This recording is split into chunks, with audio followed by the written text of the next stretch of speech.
A paz do Senhor a todos. Meu nome é Solange Souza, sou a irmã Solange Souza, congrego na Assembleia de Deus Ministério Unidos Vencemos aqui em João Pessoa, na Paraíba, Brasil. Hoje eu tenho 36 anos, moro aqui em João Pessoa também, e eu quero falar aqui a respeito da história da igreja, um período de busca, de purificação, as respostas de Deus para a nossa vida e toda a renúncia que o Senhor nos pediu e toda a história que aconteceu na nossa congregação. No início eu tive bastante resistência em postar o que eu vou contar, porque há várias pessoas envolvidas. Porém, o que eu vou relatar aqui é verdadeiro e eu tenho como comprovar o que eu vou falar. Para isso, eu vou deixar aqui o endereço da igreja onde congrego, o número de telefone, e-mail e o nome de algumas pessoas que participaram dessas experiências de forma ativa ou ocular. Tudo começou quando Deus nos fez uma promessa que colocaria uma obra na nossa mão para cuidarmos. Essa promessa Deus havia feito quando eu ainda era criança. No entanto, na minha adolescência, eu me afastei da presença do Senhor e voltei 9 anos depois, quando eu tinha a idade de 22 anos, 20, 22 anos mais ou menos. No início da minha caminhada, o Senhor começou a usar os seus profetas para falar comigo a respeito da obra que Ele tinha na minha vida. E nessa época eu comecei a buscar bastante a face do Senhor. Eu me lembro que Deus usou uma serva sua para me dizer que estava fechando a porta para mim e que seria um tempo que o Senhor tinha reservado apenas para que eu buscasse a sua presença. Foi um tempo, pouco mais de um ano, onde eu acordava e em seguida eu fazia meus serviços domésticos. Quando eu terminava, fechava todas as portas e janelas da minha casa e eu começava a orar, louvar, ler a palavra. Normalmente eu revezava entre essas três coisas que eu citei, eu ia revezando entre palavra, louvor e oração. E eu passava o período da tarde sempre fazendo isso. Com o passar do tempo, o Senhor começou a cumprir algumas de suas promessas em minha vida, e uma delas foi que colocaria um rebanho em minhas mãos. Eu me lembro que eu comecei a sonhar durante algum tempo com bebês e também com gravidez. Todos os dias eu sonhava as mesmas coisas. Geralmente, nos sonhos, eu estava grávida e tinha filhos, e eram filhos de idades diferentes. Bebês recém-nascidos, crianças que aparentavam terem 1 ano, 2, 3, 5. Houve uma vez que eu sonhei que eu tinha 5 filhos e eu estava grávida do sexto filho. Eu me recordo que no sonho chegou a hora do parto e eu comecei a sentir muitas dores e me dirigi a um hospital. Porém, teria que ir muito rápido porque o bebê já estava nascendo e se eu demorasse não daria tempo de chegar até a maternidade. E eu guardava todos esses sonhos no meu coração. Assim como a Bíblia diz, né, que Maria fazia. Está escrito lá em Lucas, capítulo 2, versículo de número 51, a parte B. E na parte B desse versículo que eu citei, Lucas 2, 51, vai dizer que Maria, mãe de Jesus, ela guardava todas as coisas no seu coração, ou seja, tudo que ela via, que ela ouvia, que ela vivenciava, ela guardava, ela não desperdiçava, ela não esquecia. Ela guardava ali na sua memória como se fosse uma promessa que Deus havia feito. E chegou um período que eu já tinha até me adaptado, que quase toda noite eu sonhava grávida e tendo filhos. Então, o Senhor começou a ministrar no meu pensamento, no meu coração nessa época, que era espiritual. Tem pessoas que dizem que sonhar com bebês significa luta. Eu não posso dizer que é o que não é luta, mas no meu coração o Senhor só ministrava que era filhos na fé que viriam, era filhos na fé. Isso ficou no meu pensamento e o Espírito Santo foi ministrando o que seriam esses filhos espirituais. E eu me lembro que teve duas pessoas que Deus usou para falar comigo. A primeira pessoa, uma das pessoas, melhor dizendo, foi a irmã Jo. A irmã Jo era uma senhora de cabelo branco, eu não sei o nome dela completo. Ela congregava na igreja pentecostal Deus é Amor. Hoje a irmã Jo já partiu para o Senhor. E foi lá na igreja Deus é Amor do Grotão, que era uma congregação onde eu congregava na época, que Deus usou ela para falar comigo. E a outra foi a irmã Davina. Eu me lembro que eu estava na igreja, no Grotão, onde eu congregava, como eu disse, e a irmã Jo fez uma oração.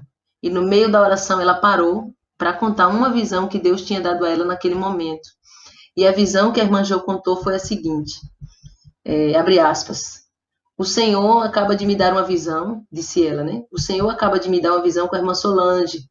e me mostrou que a irmã tinha um bebê no seu colo. Um bebê, mas era uma bebê, menina. E essa bebê, ela tinha um vestido branco até os pés. E a irmã Jo dizia: eu perguntei ao Senhor o que significava essa bebê. E o Senhor me respondeu e disse que essa bebê não se refere a uma gravidez física, mas será uma igreja que ele vai colocar nas suas mãos.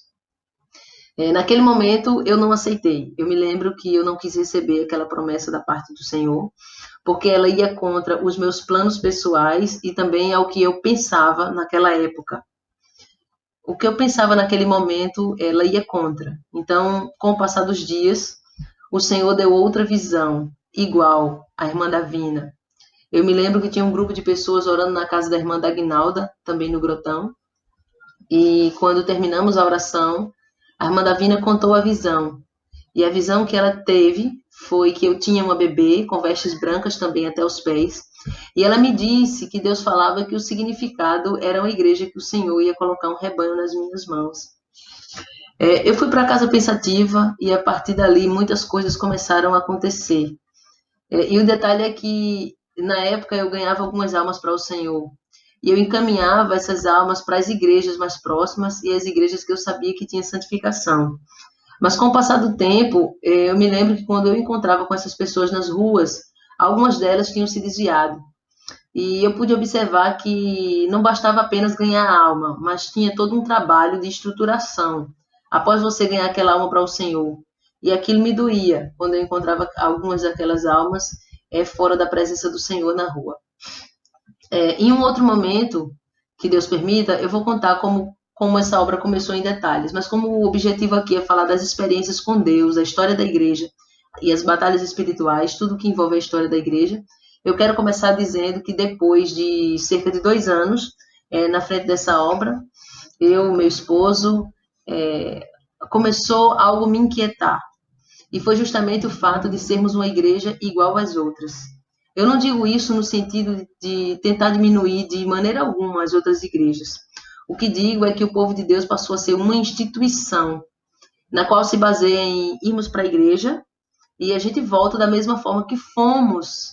E eu queria ver algo diferente da parte do Senhor e ter experiência com Ele. Porque as igrejas hoje estão muito parecidas. É claro que há uma mudança, uma diferença não em outra coisa, mas as igrejas hoje se baseiam mais em uma instituição. E eu sentia que a gente estava muito parecido também a isso.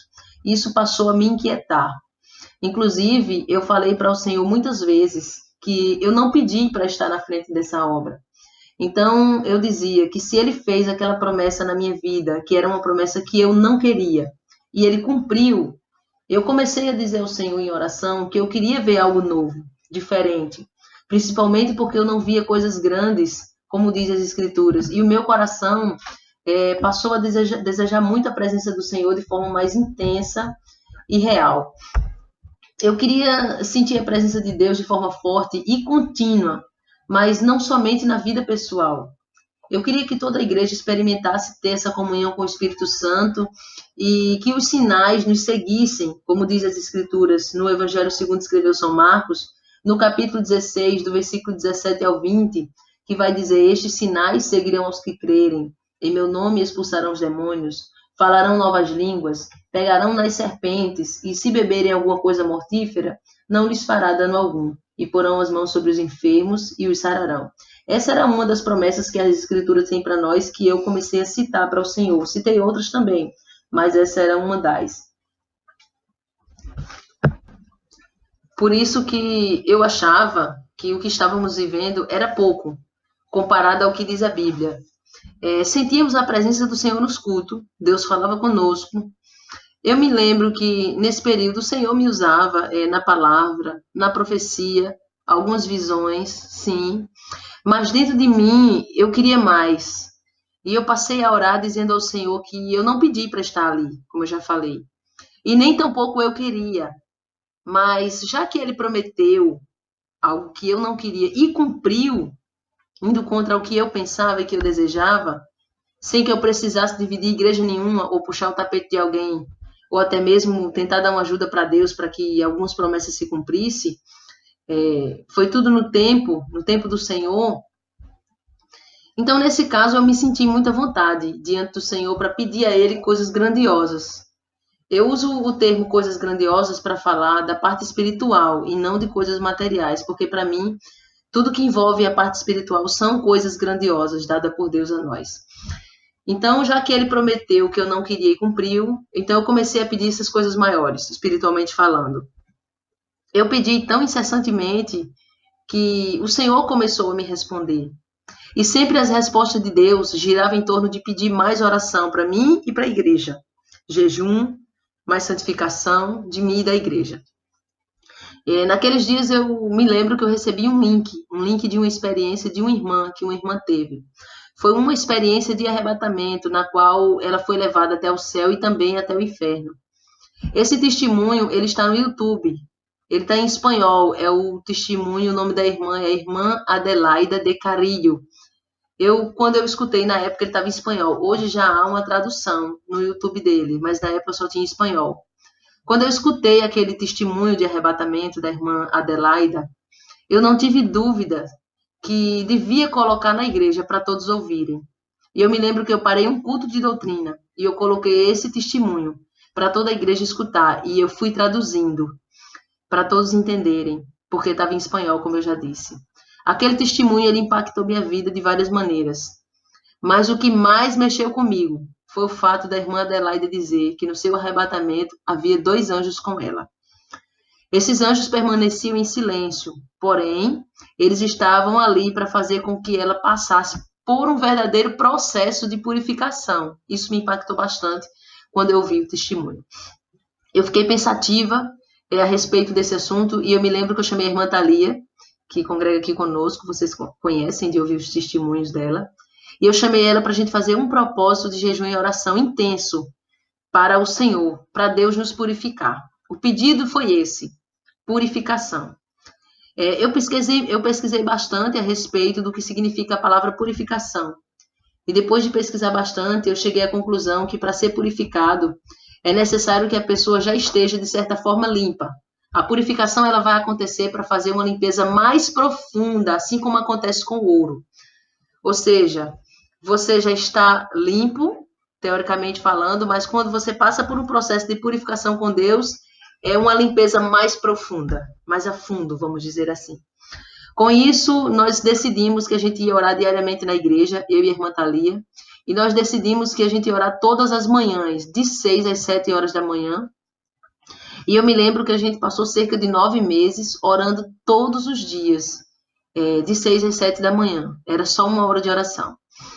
E eu me lembro que o pedido era só purificação, para podermos ter experiência mais profunda com o Senhor. Após esse período de 9 meses de oração, eu me lembro que Deus deu uma visão para uma irmã que congrega aqui conosco.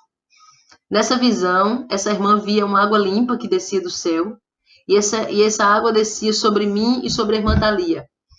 E quando essa água descia sobre mim e sobre a irmã Thalia, essa água tirava pequenas impurezas e a água escorria do nosso corpo, e na medida que a água ia escorrendo pelo nosso corpo, ela ia lavando toda a igreja. Eu me lembro que ficamos extremamente alegres, porque naquele momento a gente tinha certeza que Deus tinha ouvido nossas orações daquele período de 9 meses. E eu quero lembrar aqui que a irmã a qual Deus deu essa visão para ela não sabia qual era o nosso propósito de oração que nós estávamos fazendo pela manhã. E a gente ficou feliz porque Deus tinha ouvido a nossa oração daquele período, e eu cheguei à conclusão que não podíamos de maneira alguma sermos egoístas. E eu abri as portas da igreja para quem quisesse vir orar. E eu fiz uma tabela, colocando 2 pessoas responsáveis pela oração a cada manhã, das 6 da manhã às 7 da manhã. E eu e a irmã Thalia, nós começamos a fazer a mesma oração, só que agora à noite, de 6 às 7 da noite. Nesse caso, a igreja agora passou a ter a oração pela manhã todos os dias e também pela noite todos os dias. E eu me lembro que nesse período que nós começamos a fazer essa oração à noite, a irmã Cristina, ela também começou a fazer conosco à noite, e aí pela manhã ficou uma tabela com alguns nomes de pessoas da igreja específico para ficar responsáveis por aquela oração, e a gente ficou na tabela da noite.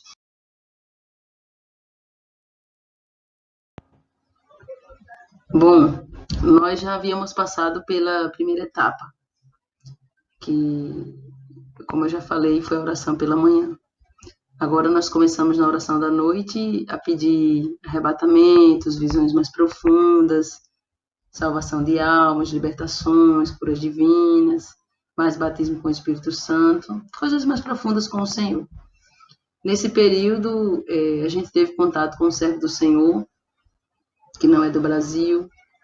Nós oramos ao Senhor, pedimos confirmação se a gente devia trazê-lo para compartilhar conosco o que Deus havia lhe mostrado. E eu pedi ao Senhor que desse uma confirmação, e assim o Senhor confirmou, e nós o trouxemos. Quando o Senhor deu a resposta, me lembro que foi no dia 8 de junho de 2018, e nós entramos em contato, compramos a passagem e trouxemos o servo do Senhor, porque nós estávamos esperando que Deus faria algo.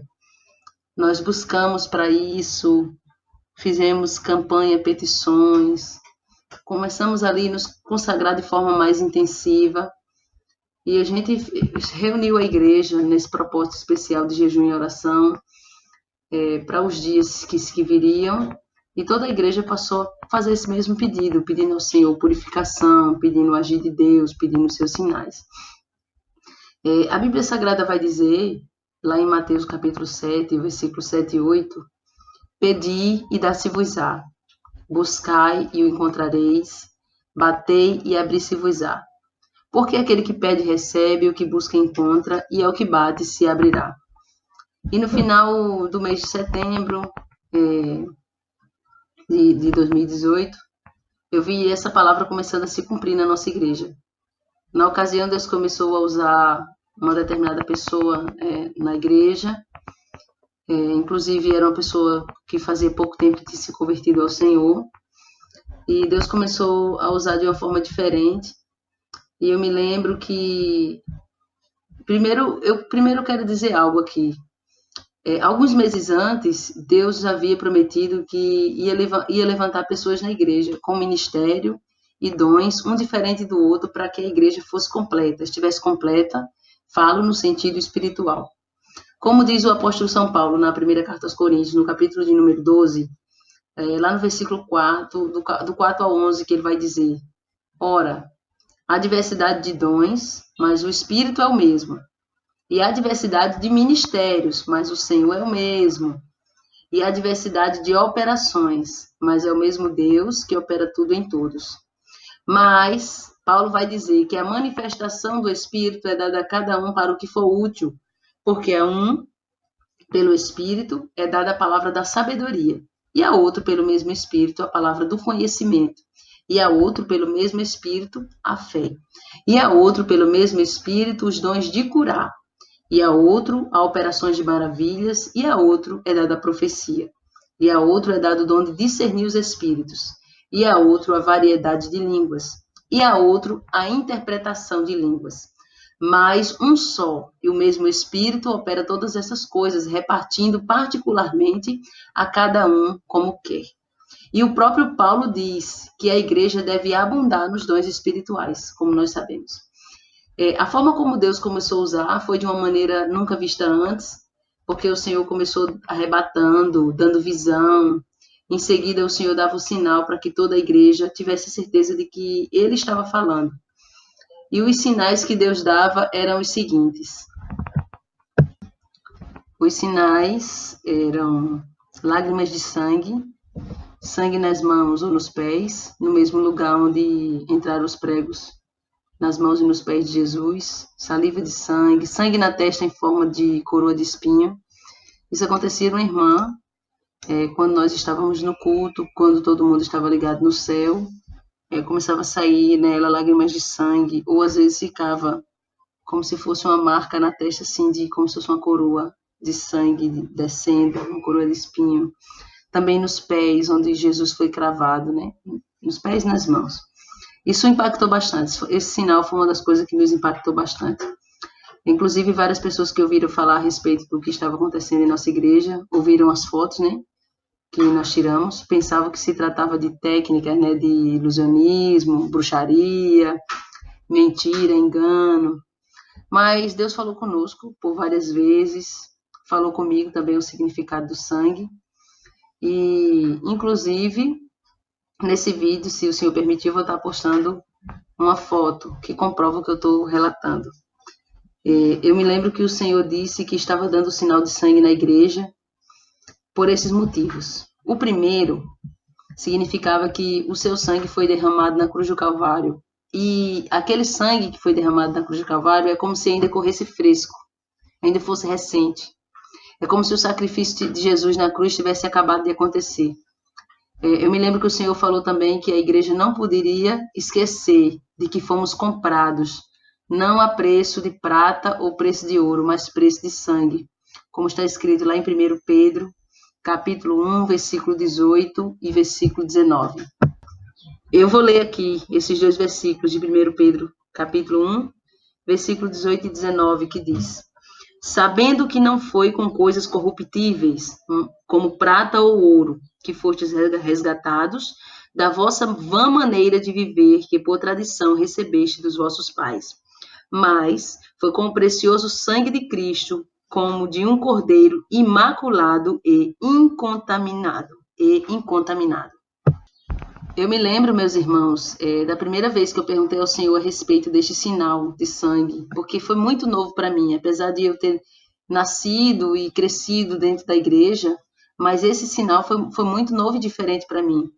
E eu me lembro que a primeira vez que eu perguntei a respeito disso ao Senhor, como eu já falei, porque para mim era algo novo, o Senhor me deu aquela palavra que está escrito lá no livro do profeta Joel, capítulo 2, versículo 30, como resposta, que diz: e mostrarei prodígios no céu e na terra, sangue, fogo e coluna de fumaça. É interessante, porque são sinais, esses prodígios são sinais dos fins dos tempos, da igreja do Senhor na terra, que antecede esses dias, né? Que antecede a volta de Cristo. E o Senhor falou que era um prodígio, como está escrito, prodígio no céu e na terra. E quais são os prodígios, sinais? Sangue, fogo e coluna de fumaça. Mas o Senhor também disse que o sinal do sangue também significava livramento, como aconteceu no passado com o povo, quando o povo colocou o sangue nos umbrais das portas e tiveram livramento da parte do Senhor, porque o anjo da morte só respeitava as casas que tinham a marca do sangue.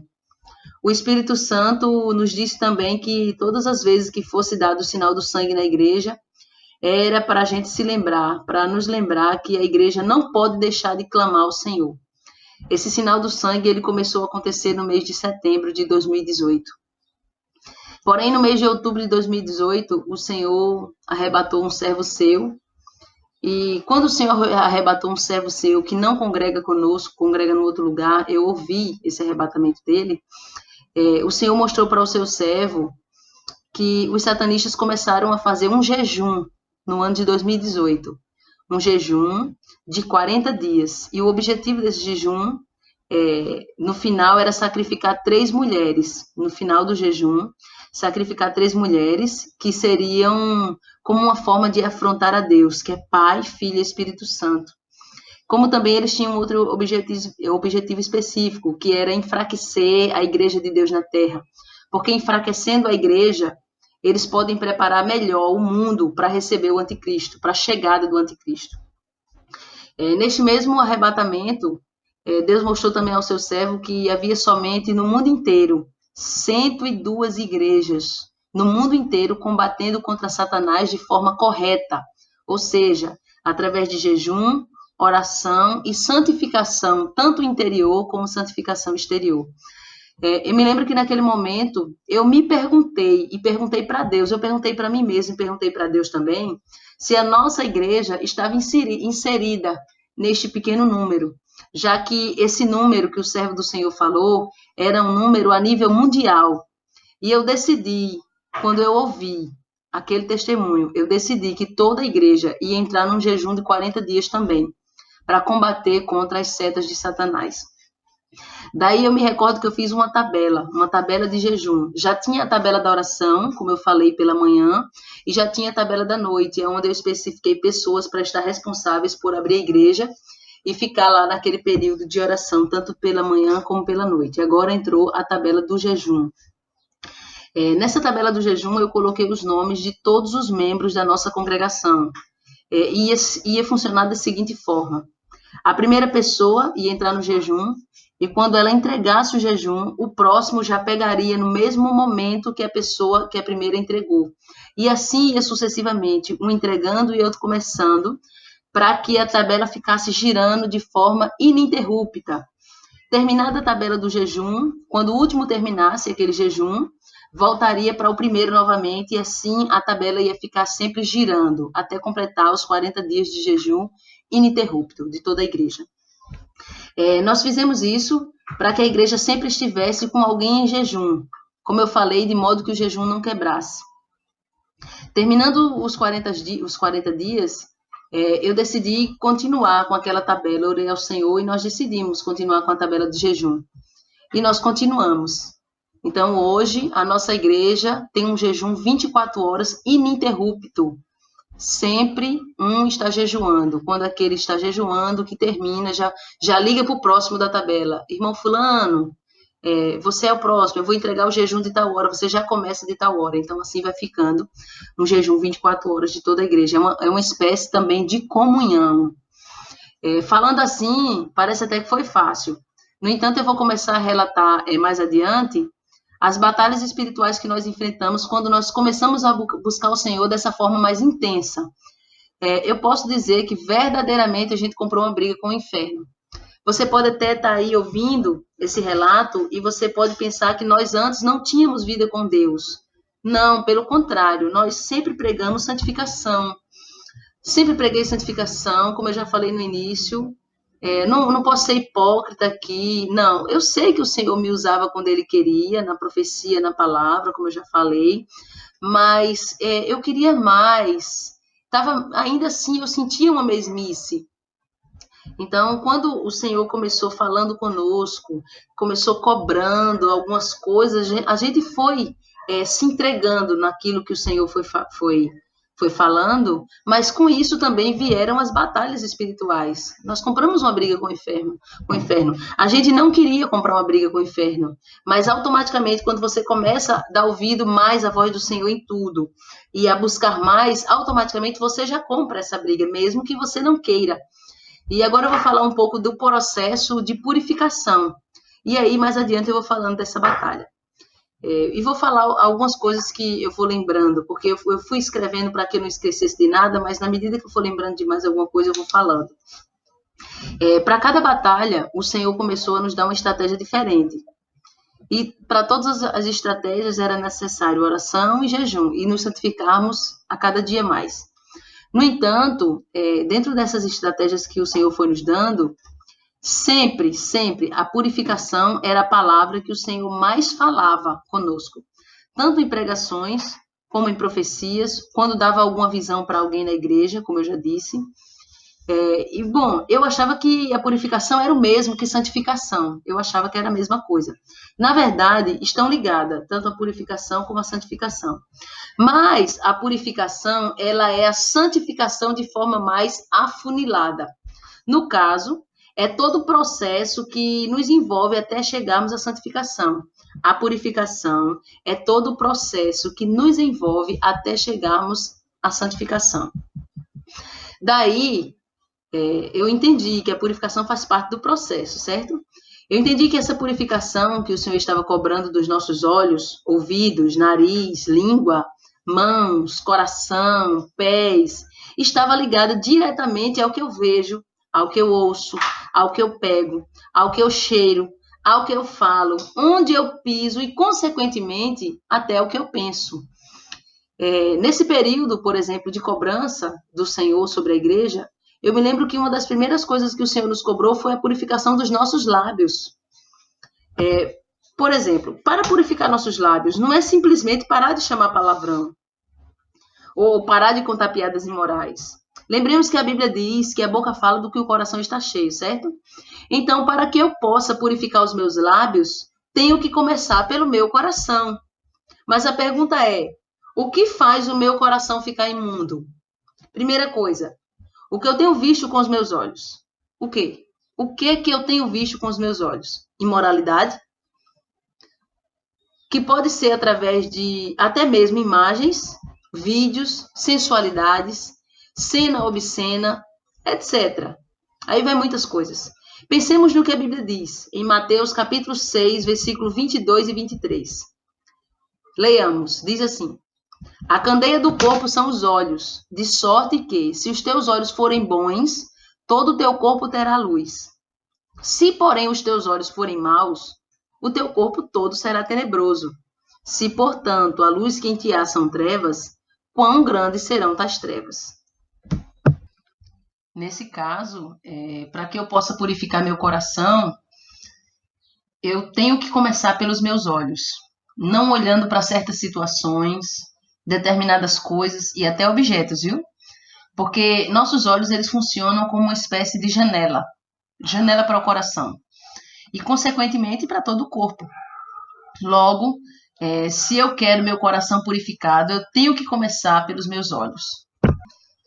E é interessante que sobre esse assunto, houve um momento que eu tive uma conversa com um jovem. E esse jovem, ele tinha uma inclinação carnal para o lado do homossexualismo.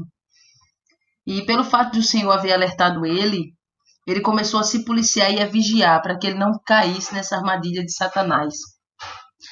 E esse jovem, eu me lembro que ele falou para mim que esses desejos vinham na mente dele conforme o que ele via.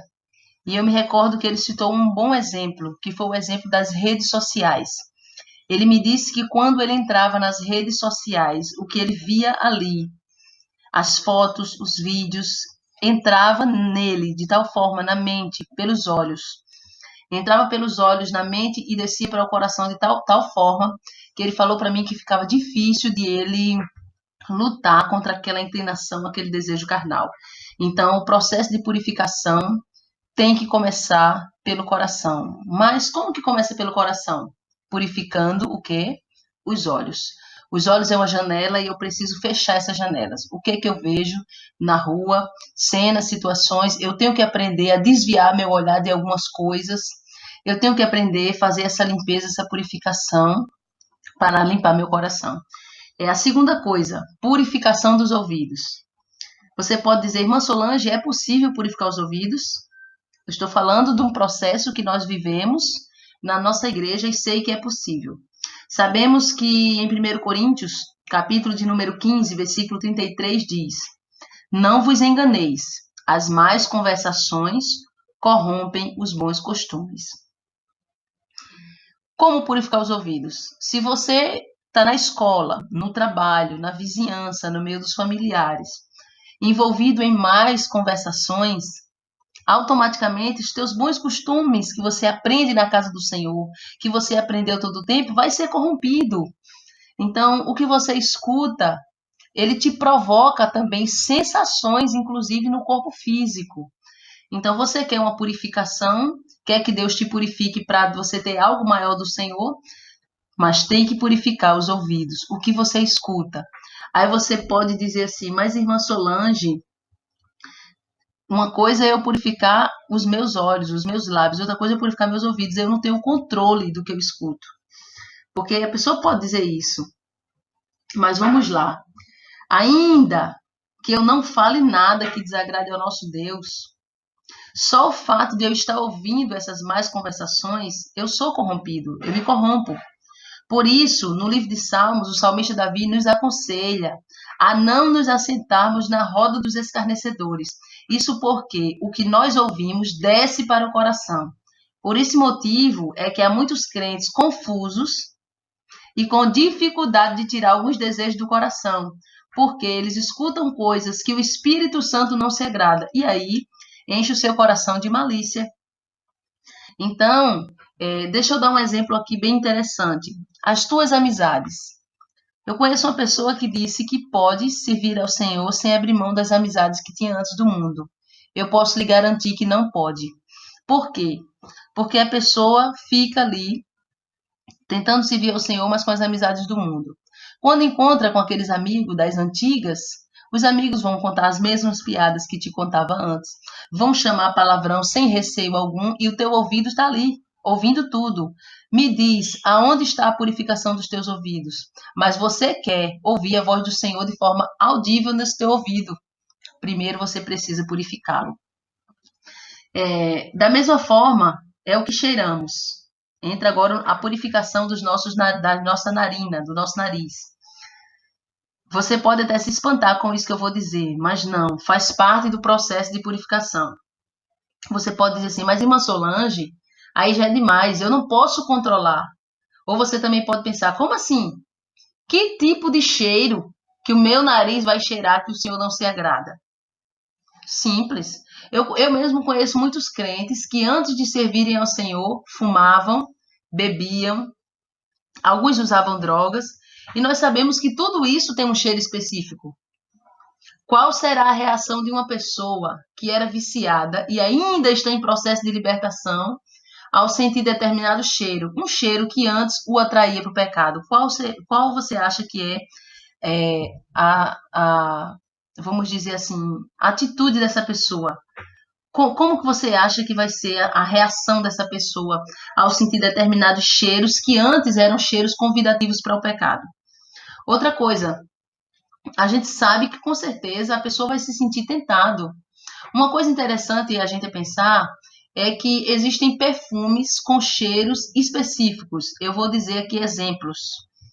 Perfumes que eu já senti cheiro, que eu conheço, que tem cheiro específico de maconha, de cigarro e de vinho, de vinhos específicos.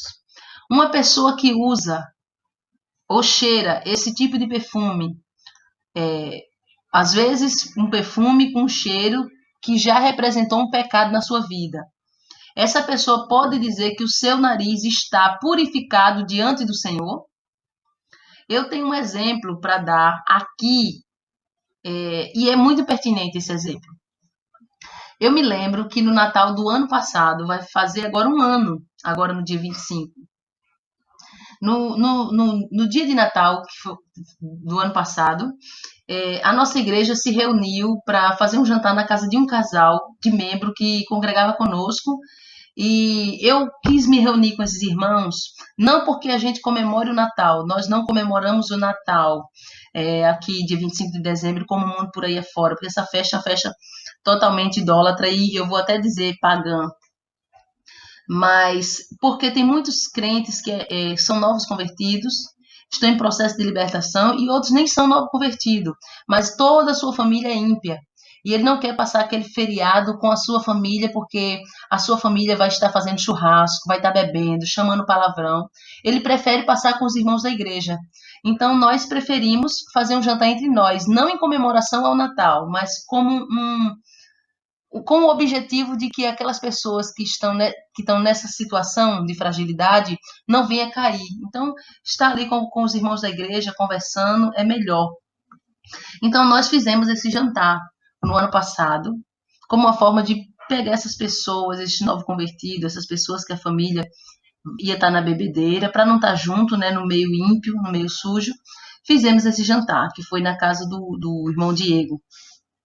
E eu me recordo que cada um levou um prato para o jantar. E naquela ocasião, teve uma irmã que ela levou duas garrafas de suco de uva porque ela não teve tempo de preparar o seu prato. E ela comprou 2 garrafas de suco de uva, esse suco de uva pronto, industrializado, que a gente conhece. Foi o que ela comprou e levou. De repente, quando nós estávamos lá, eu observei que havia alguns irmãos que estavam ainda em processo de libertação. E esses irmãos, eles estavam tomando esse suco de uva. É impressionante, mas pode acreditar, os irmãos estavam comparando aquele suco a um vinho. Justamente porque aquele suco em questão que a irmã comprou, ele tinha um cheiro muito, mas muito similar, muito parecido mesmo, a um cheiro de vinho. E eu pude observar que justamente as pessoas que estavam em processo de libertação, pessoas que vieram do alcoolismo, estavam cheirando aquele suco. E eles estavam bebendo aquele suco muito animado e, inclusive, fazendo comparação com o vinho. Eu acredito que, após essa breve explicação, já não será necessário falar mais nada, porque um crente não deve colocar o seu pé em qualquer ambiente ou utilizar as suas mãos para pegar determinados objetos, porque eu já expliquei dos olhos, dos ouvidos e do nariz. Então, automaticamente, daí você já imagina o que que tua mão pega e onde teu pé pisa. Isso é muito importante porque faz parte do processo de purificação. Nesse caso, a purificação diz respeito a manter o coração limpo. No entanto, é impossível ter e manter um coração purificado se os teus olhos, o teu nariz, a tua boca e os teus ouvidos não estão purificados. Não existe purificação completa se o cristão aceita renunciar a algumas coisas e outras não. Eu renuncio o que eu pego, mas eu não renuncio o que eu vejo. Outros renunciam o que vê, mas não renunciam o que ouve. Então, essa purificação está pela metade. A Bíblia mesmo vai dizer, no livro de Mateus, no capítulo 18, versículo 9, que se um dos teus olhos te faz pecar, arranca-o e lança-o fora. Porque é melhor que você entre no reino dos céus com um olho só, do que tendo os dois olhos ser lançado no fogo do inferno. Com isso, a palavra não está falando no sentido literal, mas no sentido de fechar por completo todas as brechas e não alimentar de forma alguma a concupiscência dos olhos. O nosso processo de purificação ele não aconteceu do dia para a noite. Eu estou falando isso para que fique claro, porque alguém pode pensar, nossa, foi do dia para a noite. Não, foi um processo. O processo já está dizendo, a palavra já explica que não é uma coisa que acontece de repente. Não aconteceu de um dia para o outro, foi e tem sido um longo processo. Que, na verdade, eu posso dizer com toda certeza que esse processo de purificação ainda está acontecendo em nossas vidas, dia após dia. Porque quando nos purificamos, quando a gente purifica uma área de nossa vida, ainda há outra para ser purificada. E prova disso é que o Senhor foi nos cobrando cada coisa por vez. E eu quero lembrar aqui que antes desse processo de purificação começar, nós, eu e os demais irmãos, como eu já falei, a gente já vivia uma vida de santificação. Eu pensava, inclusive, que estava tudo bem, porque o Senhor me usava na palavra, às vezes até de forma tremenda, muito profundo, me usava em profecia, como eu falei, mas para viver a realidade das igrejas atuais, eu diria que estávamos bem com o Senhor. Tá entendendo? Eu poderia dizer que estávamos satisfeitos, mas não é só uma questão de ser usado por Deus. O processo de purificação na minha e na tua vida não é para sermos usados por Deus, é para chegarmos até o céu. Então a gente está falando aqui basicamente de salvação. A gente está falando aqui especialmente de salvação. Agora eu quero falar das renúncias que nós começamos a fazer, que o Senhor foi nos cobrando para a gente fazer, para que a gente alcançasse aquele novo de Deus, aquele novo e maior de Deus. Sobre as renúncias, eu quero começar dizendo que a Bíblia diz, no livro de Provérbios, que Deus é a sabedoria. E hoje eu entendo que, na sua sabedoria, ele utiliza estratégias para aproximar o homem dele. E eu sei que se o Senhor tivesse nos cobrado tudo o que nos cobrou de uma só vez, desde o momento em que eu orei pedindo o diferencial para a igreja, a maioria dos membros não aceitaria. Talvez até eu não posso ser hipócrita, talvez até eu não aceitasse. Por esse motivo, o Senhor foi trabalhando conosco aos poucos. Ele dava algo espiritual e é interessante, porque depois que o Senhor dava algo espiritual, ele dizia para a gente que tinha algo maior para fazer, mas para que tivéssemos esse algo maior, essa promessa cumprida de algo maior, era preciso termos a presença efetiva do Senhor. Teria que haver a purificação por completo. Teríamos que renunciar mais ao mundo, porque a Bíblia diz sobre a quem mais é dado. Então, a quem mais é dado é mais cobrado. Foi aí que o Senhor nos cobrou a televisão. A televisão foi uma das primeiras coisas que o Senhor cobrou, porque, deixa eu falar uma coisa aqui, abrir um parênteses para falar um negócio. Eu nasci na Igreja Deus é Amor, na Igreja Pentecostal Deus é Amor, que não sei hoje, mas na época era proibido o uso da televisão e também ter televisão em casa.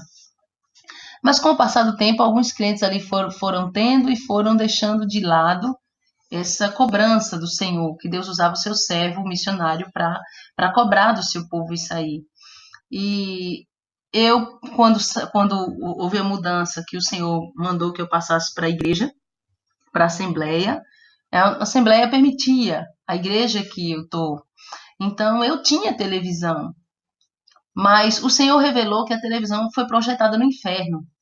E qual o objetivo dela? O objetivo da televisão é colocar dentro das casas das pessoas o quê? Num primeiro momento, a imoralidade, a perversão, a perversidade, a maldade, a violência, e isso de uma maneira muito simples, né? Através da concupiscência dos olhos. E eu falei há pouco tempo de purificação dos olhos. Através da concupiscência dos olhos, e assim corrompe totalmente o caráter do ser humano. E aí a gente pensa, porque tem crentes que pode até falar assim, como eu já falei um dia. Não, mas a televisão não me controla, não. Eu sei o que eu posso e o que eu não posso assistir.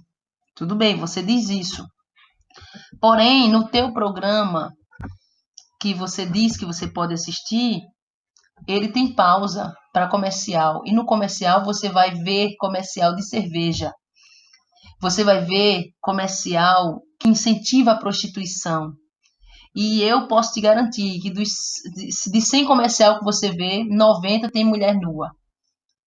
O comercial, às vezes, é de material de construção, mas aparece uma mulher pelada. Então, a purificação dos olhos aí não existe. Então, o primeiro objetivo da televisão ser projetada foi colocar tudo isso aí dentro das casas das pessoas. Concupiscência, imoralidade, perversidade, tudo isso aí. E qual foi o segundo objetivo? O segundo e maior objetivo, que é o objetivo principal.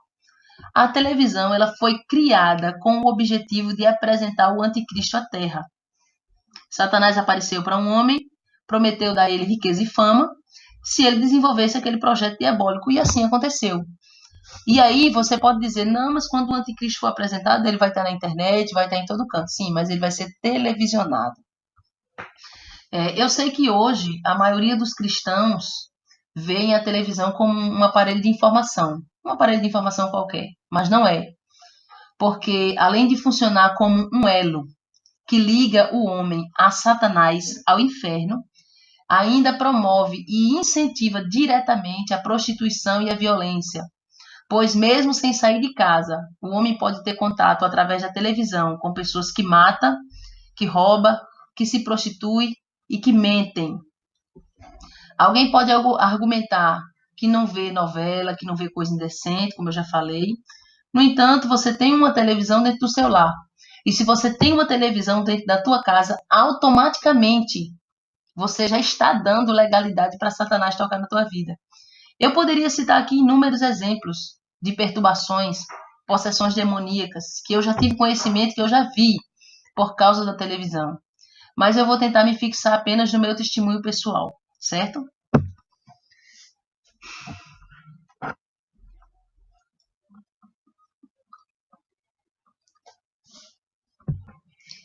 Eu me lembro que, ainda quando eu era nova convertida, o Espírito Santo de Deus foi tirando algumas coisas de mim. No entanto, eu tinha televisão na minha casa. E eu fui deixando de assistir alguns programas. Primeiro eu abandonei as novelas, programas imorais. Depois eu abandonei os programas voltados para comédia, que também tem moralidade. Tem sempre aquela piadinha com duplo sentido, filme de terror, de ação. Eu fui abandonando.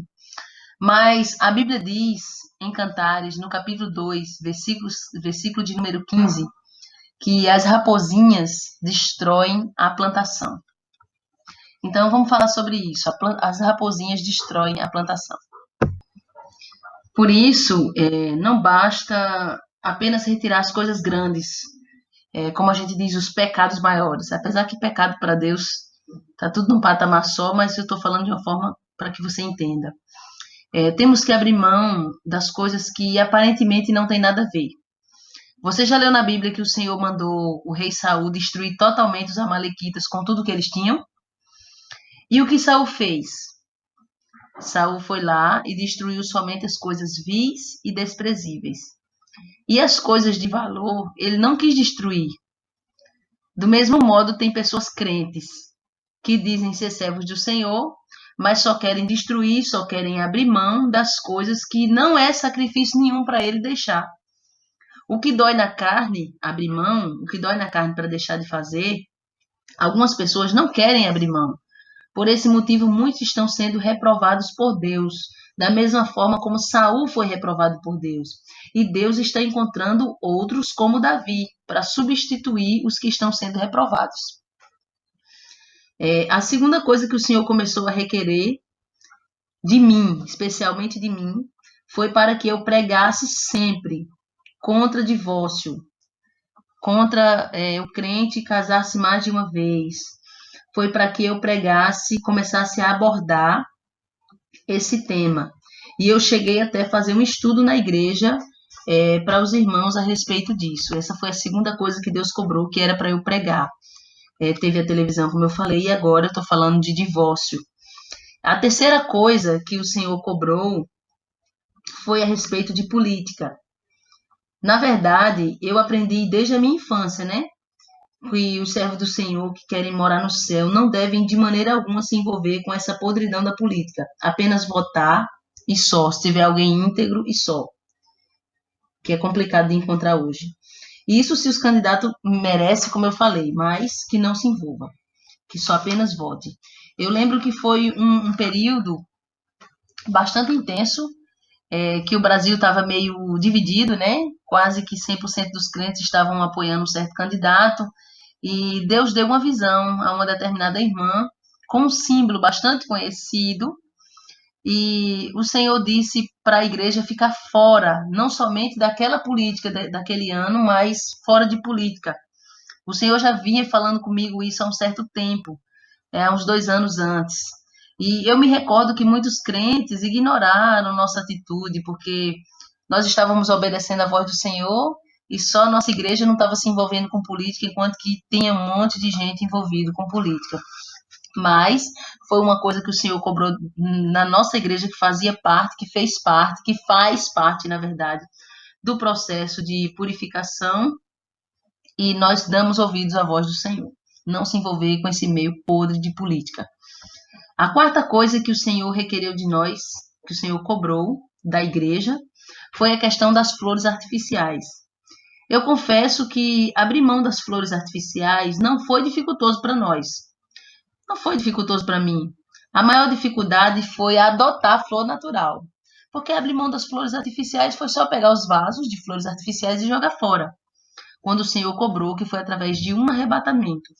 Do Senhor falou das flores artificiais por 2 vezes. Falou primeiro, através de uma irmã, e eu ainda fiquei com alguma dúvida e continuei orando ao Senhor. E aí o Senhor arrebatou a irmã Thalia num outro momento, eu creio que uns 4 meses depois, e falou novamente e esclareceu todas as minhas dúvidas. Não foi dificultoso para mim abrir mão das flores artificiais da igreja, eu tirei, apesar que as flores artificiais, se você pensar, elas são fáceis, porque você pagou uma vez, ela é sua, você só vai lavar a cada 6 meses, você demora para lavar, você não tem que estar ali mantendo como a flor natural. A dificuldade mesmo para mim foi adotar a flor natural. Por quê? Porque a flor natural requer cuidado, ou seja, requer que você coloque água diariamente, requer que você coloque um pouquinho no sol, tem algumas que não suportam levar chuva, tem que ter um cuidado específico para elas não morrerem. O Senhor disse para a gente que a flor artificial é uma mentira. E a outra coisa que o Senhor disse é que a flor artificial não tem vida, ela é uma imitação, por isso ele reprova. Então, o Senhor apenas aceita dentro da igreja, das igrejas que querem morar no céu, flores naturais, porque tem vida. No momento que a flor artificial ela está ali, mas não tem vida nenhuma, ela é uma mentira, é um engano. E outra, acostuma a gente no erro, porque a flor que tem vida é como a gente. Para a gente se manter de pé, a gente precisa comer, se limpar, tomar banho, se cuidar. E a flor é do mesmo jeito. Ela tem que ter um cuidado específico. Tem que ser uma verdade, não pode ser uma mentira. Como a Bíblia mesmo diz, para a gente não fazer algo que esteja em cima nos céus ou embaixo na água ou embaixo da terra, né? Então, a flor artificial é uma mentira, o Senhor não se agrada. Depois veio a nossa quinta renúncia. Eu confesso que essa quinta renúncia foi difícil. Eu não digo difícil pelo fato de termos que abrir mão, mas foi pelo fato de ser algo que servia muito para nós. O que foi, irmã Solange, a quinta renúncia? foi o famoso aplicativo chamado WhatsApp. O WhatsApp foi uma renúncia que Deus cobrou da nossa igreja. E foi difícil para mim, eu não posso mentir para você e dizer que não foi. Naquele momento foi. Por quê? Apesar que a gente já estava assim, num processo de purificação ali, mas eu considerava ele naquele momento como algo útil, apesar de que eu sabia que o WhatsApp tirava muito o nosso tempo que a gente podia estar orando, tempo que podia estar lendo a palavra, tempo que podia estar fazendo outras coisas, ele tira muito a nossa atenção. Mas vamos lá. Por que eu achei que foi uma renúncia difícil? Porque o WhatsApp ele serve para enviar fotos, documentos, links, trabalhos escolares, a comunicação, ligação, é uma série de coisas. E eu usava bastante para enviar hinos, testemunhos. Essa quinta renúncia que eu estou falando do WhatsApp, ela foi interessante quando aconteceu na nossa igreja. Por quê? Porque a primeira vez que eu ouvi algo falando contra esse aplicativo do WhatsApp foi o pastor Eduardo Santos, que ele contou uma experiência que ele teve com Deus, e nessa experiência o Senhor lhe disse que tanto o WhatsApp como também o Facebook eram projetados no inferno. Quando eu ouvi, eu fiquei pensativa, eu me lembro quando eu ouvi, eu fiquei pensativa a respeito disso, e eu acreditei, eu criei no que o servo do Senhor tinha falado. No entanto, eu fiquei pensando como que eu ia falar para a igreja, porque normalmente quando eu ouvia esses testemunhos que testificavam ao meu coração, que eu procurava saber e sabia que era um testemunho de pessoas sinceras, eu passava para a igreja. Mas como que eu ia agora passar um testemunho que falava contra algo que eu e que toda a igreja usava? Então, eu fiquei pensativa.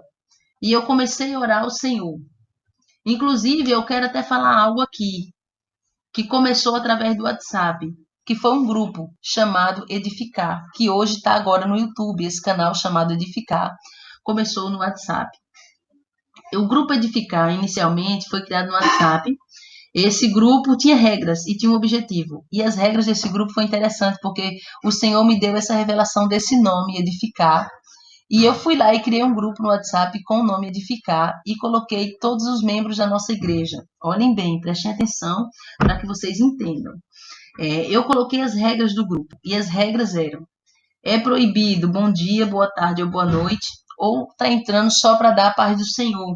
É proibido conversas e é proibido postar link de testemunho que você não saiba a procedência, se é verdadeiro ou se é falso. Ou também se o Senhor não revelasse de alguma maneira que era verdadeiro. E outra coisa que eu coloquei, somente eu poderia postar. Como assim, somente eu? Se os irmãos ouvissem um testemunho que eles vissem que edificava, eles mandavam um link para mim. Eu ouvia, analisava, orava ao Senhor. Se o Senhor permitisse, eu colocava ali para todos ouvirem. Essas regras que eu havia colocado lá nesse grupo era uma maneira de não bagunçar, de não haver bagunça e de ter uma direção. Porque, como o nome dizia, edificar, então eu queria que tivesse realmente, de fato, uma edificação naquele grupo.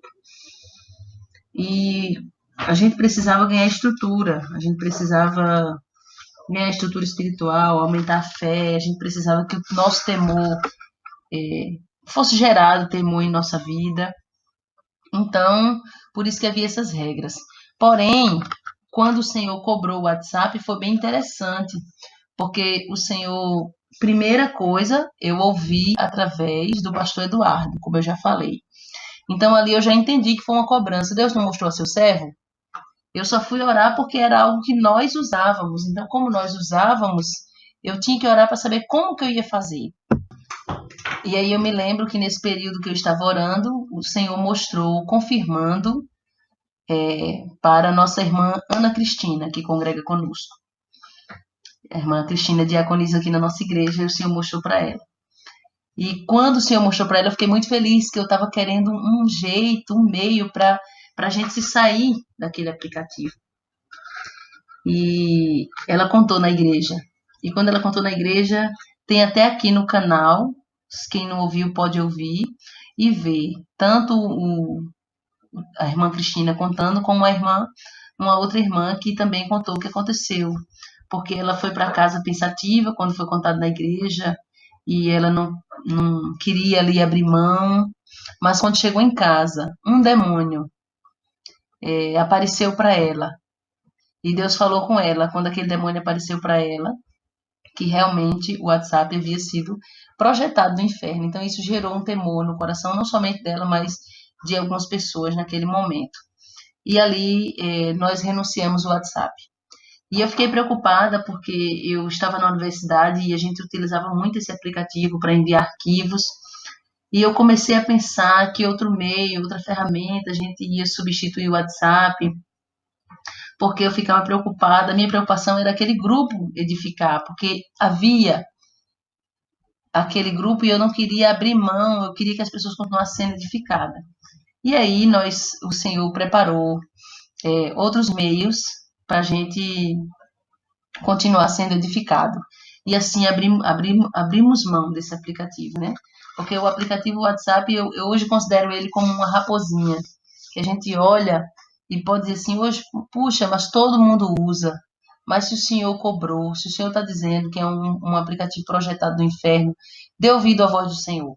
Alguém pode até achar que nós somos cafona, pode até achar, assim, uma coisa estranha pelo fato de a gente não usar.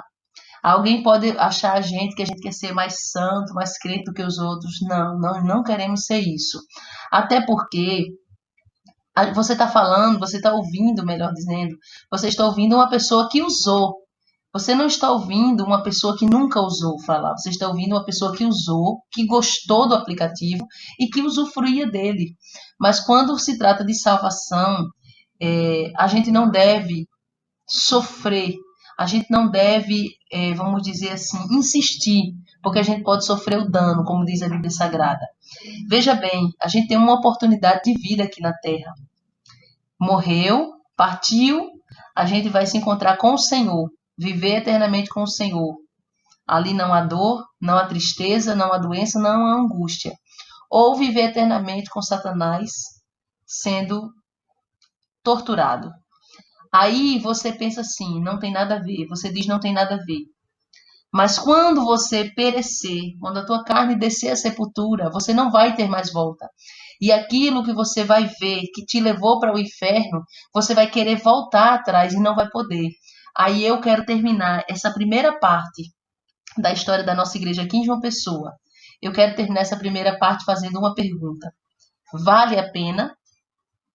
Vale a pena você correr o risco e sofrer a consequência?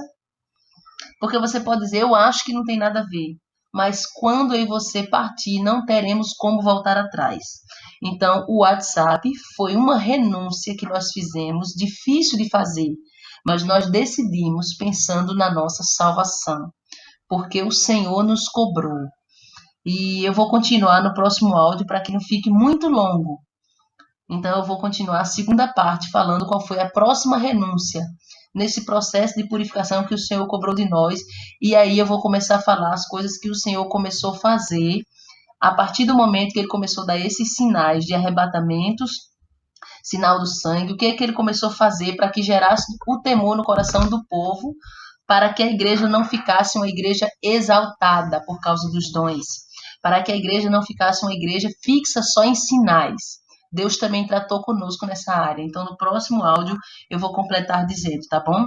Então, está aí a primeira parte da história da nossa igreja e eu não posso terminar essa primeira parte sem fazer um apelo.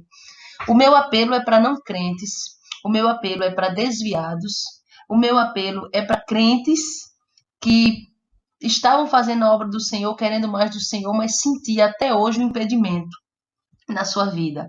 E eu posso dizer que eu sempre lutei para ser uma mulher de oração. E eu orava, não é que eu não orava, mas eu sentia um impedimento muito grande na oração.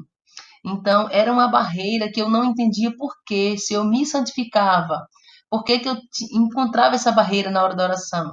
E eu posso dizer para vocês que eu percebi uma diferença muito grande depois que eu renunciei esse aplicativo por nome de WhatsApp e depois que eu abri mão do Facebook. Hoje eu já não posto em Facebook. Eu entrava no Facebook, no meu entendimento eu só postava coisa que edifica. Mas o Senhor mandou abrir mão, o Senhor mostrou. Então eu abri mão e eu senti uma diferença na minha vida espiritual. E a primeira coisa que eu senti foi aquela barreira que eu sentia na oração que caiu por terra. Por isso que estou aqui fazendo o convite a você, crente, não crente, desviado. Você pode até ser cético, você pode ser cético, mas o convite é para você também, que é ateu. O convite é para você, crente, que Deus está convocando você a um concerto maior, porque Ele quer te dar algo maior. Dobra teus joelhos aí agora, onde você estiver, e diz: Senhor, eu renuncio à política, eu renuncio à televisão. Senhor, eu quero purificação dos meus olhos, dos meus ouvidos, nos meus lábios, meus pés, minhas mãos. Senhor, eu renuncio na igreja onde eu congrego flores artificiais. Senhor, vai renunciando, vai renunciando. Faz um concerto aí com Deus agora. E você que está afastado, volta para a presença do Senhor. Fazendo um concerto com Deus. Você que nunca se viu ao Senhor, aceita Jesus agora como teu Salvador e eu vou orar pela tua vida. Soberano Deus, Pai querido e santo. A tua palavra diz que há festa nos céus quando uma alma se rende ao Senhor. Porque vale mais uma alma salva, Senhor, do que o mundo inteiro perdido. E eu oro por essas pessoas que estão neste momento se voltando a Ti. Eu oro por essas pessoas, meu Pai amado, que estão neste momento renunciando à sua carne. Estão nesse momento dando ouvidos à Tua voz. Eu oro por essas pessoas, meu Pai, que estão agora se prostrando diante da Tua presença. Eu quero te pedir em nome do Teu Filho amado, meu Senhor Jesus Cristo, escreve o nome desta pessoa no livro da vida e liberta, em nome de Jesus Cristo. Eu creio, meu Pai, na salvação, na libertação e transformação dessa pessoa. É o que eu te oro e te agradeço, em nome do Senhor e Salvador Jesus Cristo.